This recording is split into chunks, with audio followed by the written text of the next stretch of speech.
Hello, everybody. My name is Lita Abella. Welcome to my new show, What's Your Story in the New Normal? I'm an entrepreneur, health and wellness consultant, licensed private investigator, public speaker, and former LAPD lieutenant.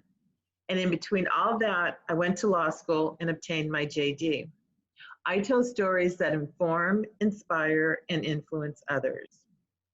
Today, I have a very special guest on my show. Welcome, Kip Meyerhoff. Hi, Kip. How are you today? I'm wonderful, and it's so nice to be speaking with you, Lita.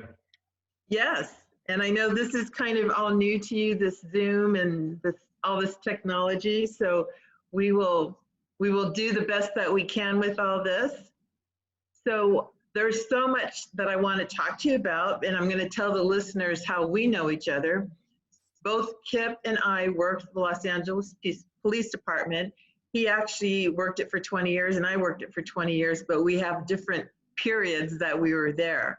Our paths crossed in about the early to mid 1980s when I was a young police officer, Police Officer 3 training officer, and was transferred to Wilshire Division, and Kip was the assistant watch commander. So that was about 37 or more years ago, and we haven't seen or talked to each other since then. But due to social media, we found each other on social media, on Facebook, as a matter of fact, and we connected, and that's why we're here today. And I found out that Kip has such an interesting story of all the things that he's done in his career, and we're going to talk about that today. So let me first ask you this. Where are you living now? And are you married? What's your status right now? Well, I've been married a bunch of times, and I'm currently married, yes. And I'm living on the banks of the Ohio River in Vevey, Indiana. It's a southwest part of the state. We've been here since 1992. We left because of Rodney King. And, I was going to say that's 1992 is a famous year. The Los Angeles riots, yes. Yes, and my pool filled up with ashes. I was afraid for the safety of my sweetheart, and I sent her back to her home in Indiana. So she went back home in Indiana. I said, call me up when you find a place. And 5 days later, she calls me up and she says, I think I found a place.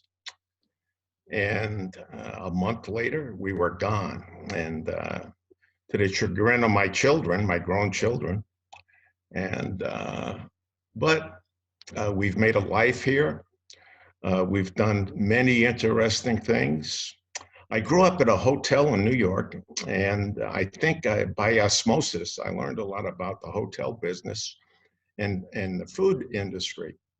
And I got into managing a hotel, rehiring new chefs for the hotel, revamping the hotel. And then I got into the restaurant business, and I own 2 restaurants here in Vevey, and did rather well. And I think my tolerance for any one thing in life is 20 years. I was married for 20 years a couple of times. Oh my gosh. I was on the LAPD for 20 years, and I had to make up a lot of whiskey time, and so it was almost 21 years. And then I got out of the restaurant business after 20 years and started writing. While I was in the restaurant business, I was contacted by a periodical, and they requested that I write a column. And so for 15 years now, I've been a columnist for the River Times, and it's on both sides. It's in Kentucky, and they publish editions for both sides of the river. And that led to other things. Now, I had written a book probably 1991. And I started writing it in 91, and then when I completed it, you know, I went through the rigmarole of trying to get an agent, trying to get submitting it, you know, and I started collecting these things called rejection slips. And well, you know, I'm not immune to, I've been exposed to rejection before, and so it wasn't a problem. But then the whole industry changed, and self-publishing come out, and I got involved with an Indiana company and called iUniverse, and they published my first book, which is a memoir, Cooking with Kip, a cook's memoir. And when was that published? When? Yes. That would have been 7, 8 years ago. And that was an experience. And you know, book launches and book signings and all of that stuff that goes on with it, you know, exposed me to the business like that, and so did it expose me to some of the ways you can get ripped off as a self-published author. And my second book was, I took the first book and rewrote it and brought it up to date. And, you know, it's about a PI and named Rollo Michaels. Well, let me hold you there for a second. Because being that the book is about a PI and probably a lot of, you know, things you learned in law enforcement, let's go back because we never got to talk about your career with the Los Angeles Police Department. What years were you on the Los Angeles Police Department? I joined LAPD in 1964, and I retired in 1985. At what rank? A Sergeant 2. Okay. And I'm sure you had a lot of memorable experiences in those 20 years. Yes, I do. And I started with the Watts riots. Was the you know, somewhere I had about a year on the job when the riots broke out, and I ended with the '84 Olympics, and I was the executive officer at the boxing venue, and the toughest part about that job was getting Howard Cosell in and out of the arena. And, you know, and you talk about an obnoxious person. Oh my God, I haven't heard that name in a long time. That was something, I'll tell you. But, you know, overall, it was wonderful. It was, to me, I never worked with better people in my life. And I'll always have that in me. I'm close with a lot of them. Probably 2 years ago, I put together a reunion of Wilshire officers in Morro Bay, California. And do you know Greg Allen? Yes, I remember him. You remember him? He retired out of there as a captain. Well, you know, we were always tight. In fact, I first met him, he was a student worker. Oh, really? And he became the chief there at Morro Bay. And so then he was instrumental in getting me the wherewithal within the community to host the event. It was great. It was people that I hadn't seen in 20, 25, 30 years. And a lot of people showed up. It was wonderful. Yes, I remember that event. I think I saw that on Facebook. I think I had communicated with Nancy Knight. Do you remember Nancy Knight? But for me, the reason why I couldn't attend was I already had a prior engagement that I could not get out of. but I would have loved to have gone to that. Wilshire was my favorite division. I loved working Wilshire. I transferred back to Wilshire 3 times in various ranks.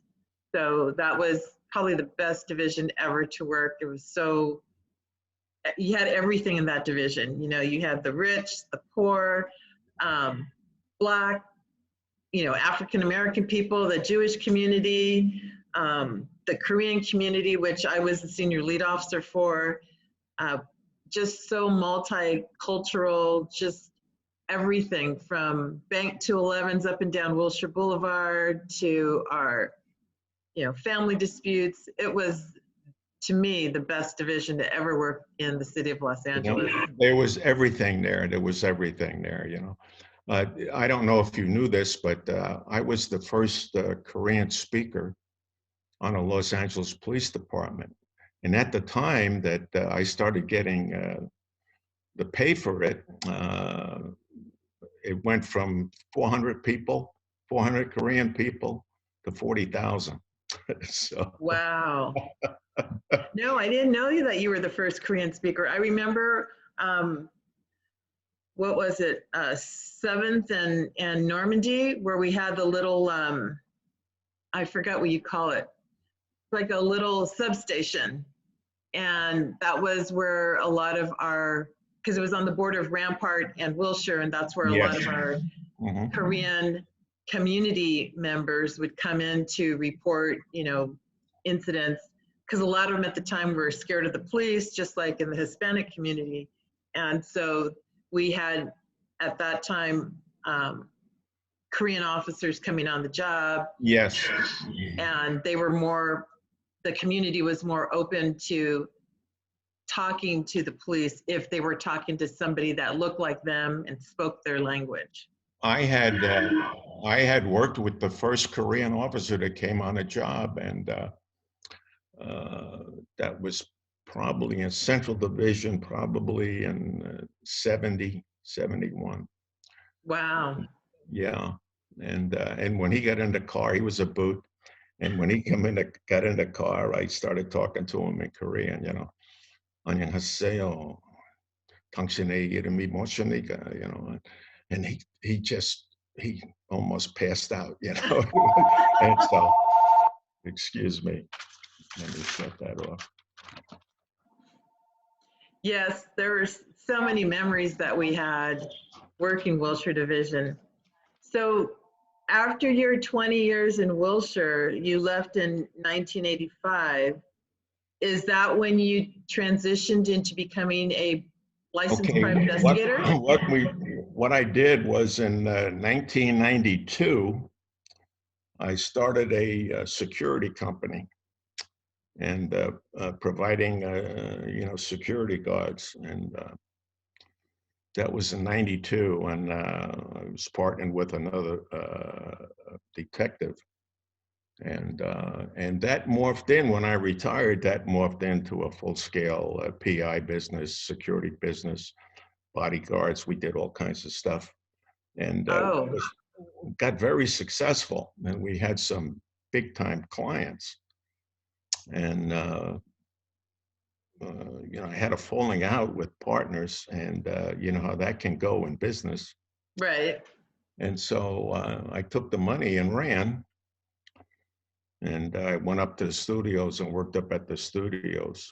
You remember Chief Lanzarone?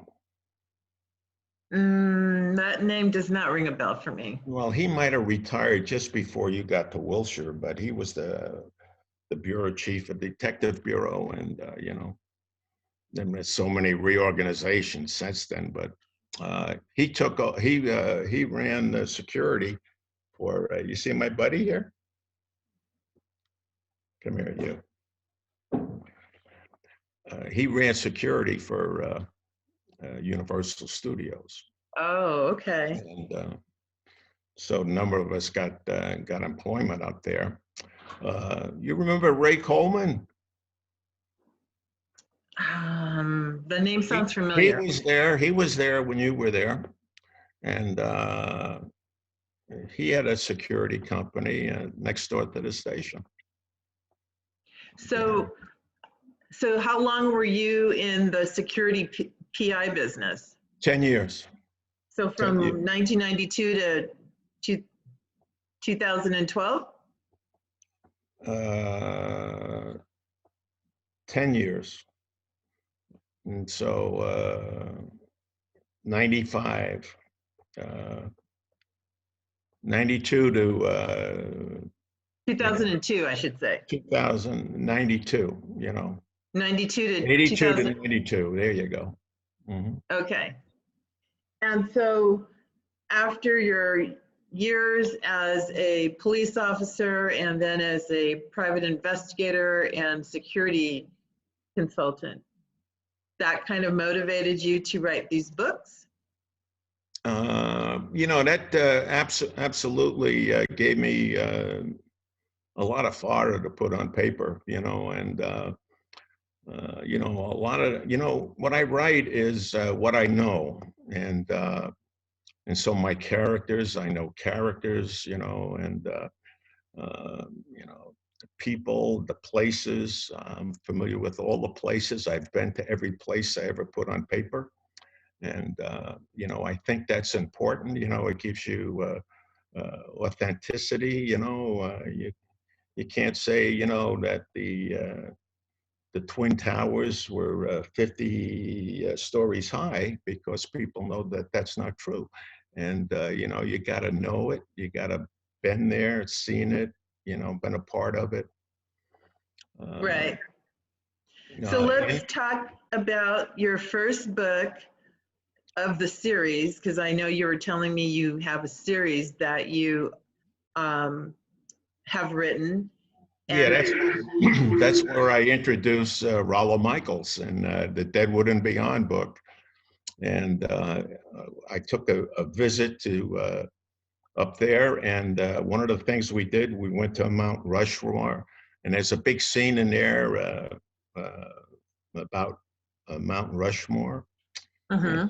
It's a very dramatic thing. I also visited with the local police, and I got a tour, got shown around, and got some information that I needed for the book, and then I put it in the book, and just like it was, and it's great. And it's easy to write that way because I visualize everything and I hear the voices, and you hear how I talk. I have a certain speech pattern and accents, and it everybody does, and everybody. Right. It's like fingerprints, So So this character, Rollo Michaels, is he a character from somebody that's an actual person, or is he bits and pieces of it's people? bits and pieces, but it has a lot to do with my experience as a PI. And some of the things, some of the people that walk into your office, it's kind of scary stuff sometimes, and I've been solicited for murder, and you just you don't know who's coming through the door. Right. Uh, I do in my prologues, I set up what's going to happen, and mm, it's based on stuff I know, stuff I experienced. And when was Deadwood and Beyond published? That would have been 5 years ago, and I'm sorry, 2015. 3 years ago. 3 years ago. 3 years ago. Okay. Yeah, yeah, So about 2017. yeah. And then you wrote a second book, The Big Vinnie Chronicles. Okay, that's the current book that I'm promoting, and it's just more of the same, but a whole new plot line, whole new killers. You see, if you've seen The Fly on Cooking with Kip, my father was a gangster in New York, and I was a rebellious child, and I got the hell away from the family as fast as I could. And when I graduated from high school, I turned down the scholarships, and I joined the army. I So wound wait, up. let me go back just a second. Your father was a gangster in New York, like the mob? Yes. Oh my God. Yeah. Wow. A lot of people react that way, but I'm familiar with it. And, and Big Vinnie, the character in the Big Vinnie Chronicles, he was a person I actually knew, but of course his name wasn't Vinnie. And, he was a tight friend of my father's. And so in the story, Big Vinnie Chronicles, he asked Rollo Michaels to do him some favors. Whoa. And Interesting. he gets sucked into all kinds of bad stuff and runs afoul of the FBI and gets his butt kicked and gets injured and in front of his children while on vacation in New York City. And that's pretty much how it starts out. Well, there's a lot of other stuff in there about Homeland Security, et cetera, et cetera. And the FBI is part villainy and part good people. And, you know, Do I, you have copies of the two books, or actually the three books? Do you have copies there right next to you that you can show to the camera? yeah, the Big Vinnie Chronicles here. You see Okay, it? so that's the Big Vinnie Chronicles that was just released. Yes. We're Okay. working on the audio book. You know who did the audio book for Deadwood and Beyond? Who? Joe DeLatorante. Oh, I remember Joe DeLatorante. Yes. Yes, yes. Yeah. Uh-huh. Awesome. And he's working on the Big Vinnie's sequel now. That's awesome. We've So you're we've keeping it we've remained, within the LAPD family. yeah. He had a radio show for a long time. Did you know that? And No, I he's did got a not. couple of books out. Okay. Okay. Well, he might be Yeah. a good person to interview also. Now, I understand that, so we have two books in the series, and you're currently working on a third book. Yes. That's what you're doing right now. So that there'll actually be three books in this series. Yes. And there's enough material for 4 or 5, but I don't know if I got enough left in me. And How old are you now, Kip? 80. 80 years old. Yeah. Wow. We were supposed to have a big shindig here, and a whole bunch of people were supposed to come in from all over the country. And, Oh my gosh. COVID thing, killed it. And that would have been December 1st. So, Yes, uh, this year's been very, very challenging. the children were all going to be here, the grandchildren, the great grandchildren, a whole bunch of coppers, it was going to be great, but that's the time we live in, Yes, yes. Well, hopefully 2021 will be better for all of us, and hopefully we'll go back to somewhat of a That'll new be normal life. interesting. Yeah, yeah, that'll be interesting. But in the So, meantime, I don't know about you, but I'm writing, 4 or 5 hours a day and, do a lot of research and trying to get back into traveling. There's a few people I want to see and get some information from, and I want to get back into mob history back in New York and in the 50s and 60s. that And sounds so interesting, and you're lucky that you have the time to do that. I unfortunately still work. I have a real job that that I work. I'm doing this right now because I'm off work, and this is just my little hobby. But I'm off work because I just had surgery, so I'm actually on a leave of absence until January. But getting back to you, we only have a couple minutes left. So I want people to know how they can get your books. So please give me the information on that. well, we're selling, the book is available on Amazon, and I go to my author page, Kip Meyerhoff, on Amazon. I can tell you that it's available in all book, selling outfits, Barnes and Noble and all of them. Okay. you know. And it's a hard copy book, and you also Yeah, have hard, soft, the and audio book. ebooks. Ebooks. You know, Ebook. because I have failing sight, I read everything I read, and I read a book a week. I know a complete book a week. I read a lot of cop stuff, and you know, there's a whole bunch of Wilshire cops got books out there. I don't know if you know that or not. You know, and yeah, and it's amazing. You know, and you know, there's the LAPD writers group. Uh, there's over 100 people in that. You know, and of course, you know, you could read that until, you know, till you're old, you know, till all your hair is gray, you know, and Well, uh, that's very interesting. So, yeah, okay, so we can get this on Amazon. So I'm going to put this in the show notes so that people will know how they can get your books. And if people want to reach out to you, because you know this goes out onto the internet, into the world. So if people want to reach out to you and you you can know, Google, yeah, they can Google me. They can Google me on Kip Meyerhoff books. I think you're there's an author page someplace, www.kipmeyerhoffbooks.com. okay. And I'll be having a blog there soon. Um, Do you I don't have a know. contact information, like a email? My email is meyerhoffkip at yahoo.com. Meyerhoffkip@yahoo.com. Yeah. Okay. Okay. That's great. So it's been a pleasure to speak with you and to see you after almost 35, 40 years. And it's just I, amazing yeah. that You know, I somebody, got children at 60. you what?